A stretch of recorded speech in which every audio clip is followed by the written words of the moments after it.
Video చూస్తున్న మీరందరూ హ్యాపీగా ఉండాలి, చక్కగా ఉండాలని కోరుకుంటున్నాను. ప్రవీణ్ పగడాల గారు జరిగినటువంటి ఇష్యూ, అజయ్ బాబు గారి విషయంలో జరిగినటువంటి ఇష్యూ, దీనిని బట్టి చాలా మంది బాధపడుతున్నారని, దీనిని బట్టి చాలా మంది చింతిస్తున్నారని, చాలా మంది రోధిస్తున్నారని, చాలా మంది వేదన పడుతున్నారని నాకు తెలుసు. ప్రియమైన సహోదరి సహోదరులారా, ఆ రకంగా మనం బాధపడటం, ఆ రకంగా మనం దిగులు పడటం, ఆ రకంగా భయపడడం అనేది దేవుని వాక్యానికి వ్యతిరేకమైనటువంటి విధానం.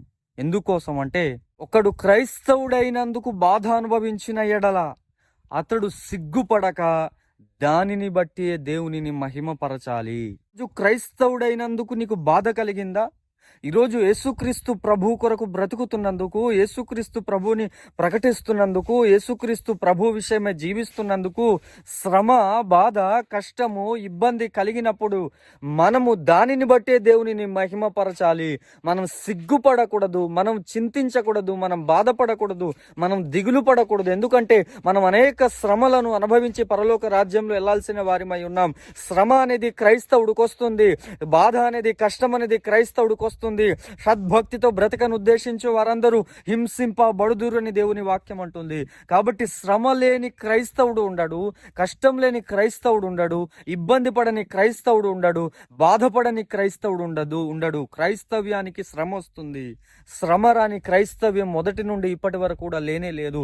మనుషులను చంపేశారు, రాళ్లతో కొట్టి చంపేశారు, కత్తులతో నరికి చంపేశారు దేవుని బిడలారా. కాబట్టి క్రైస్తవునికి శ్రమ కలుగుతుంది, క్రైస్తవునికి ప్రాణం పోతుంది, క్రైస్తవునికి కష్టం వస్తుంది, బాధ వస్తుంది, క్రైస్తవునికి బ్రతుకుతున్నందుకు. కాబట్టి చూస్తున్న మీ అందరికీ నేను చేసే ఒక ముఖ్యమైన మనవి ఏంటంటే, జరుగుతున్నటువంటి పరిణామాలను బట్టి ఎట్టి పరిస్థితుల్లో మీరు బాధపడాల్సిన అవసరం లేదు, ఎట్టి పరిస్థితుల్లో మీరు సిగ్గుపడాల్సిన అవసరం లేదు, ఎట్టి పరిస్థితుల్లో మీరు దిగులు చెందాల్సిన అవసరం లేదు. మనం ధైర్యంగా దేవుని కొరకు ముందడుగు వేయాల్సిన పరిస్థితి ఉంది అని ప్రభు పేరట మనవి చేస్తూ ఉన్నాను. అదేవిధంగా మీకు ఒక చిన్న మనవి ఏంటంటే, మన ఛానల్ గ్రోత్ కొరకు కావలసినటువంటి కొన్ని నీడ్స్ ఉన్నాయి దేవుని బిడలారా.